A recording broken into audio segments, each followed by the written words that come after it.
دشت میں، دامن کوثر میں، میدان میں ہے، بحر میں، موج کی آغوش میں، طوفان میں ہے، چین کے شہر مراکش کے بیاباں میں ہے، اور پوشیدہ مسلمان کے ایمان میں ہے۔ چشم اقوام یہ نظارہ ابد تک دیکھیں، رفت شان رفانہ لگا ذکرک دیکھیں۔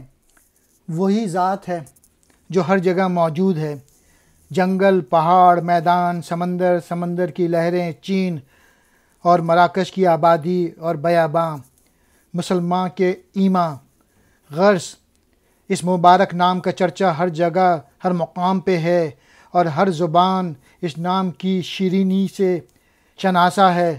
ہر مسلمان کے دل میں اس کا نام موجود ہے، اس لیے حضور صلی اللہ علیہ وآلہ وسلم کا نام قیامت تک سربلند رہے گا، کیونکہ اللہ تعالیٰ کا وعدہ ہے کہ اے رسول اللہ صلی اللہ علیہ وآلہ وسلم، ہم نے آپ کا نام ساری دنیا میں بلند کر دیا۔ رفت کہتے ہیں بلندی کو۔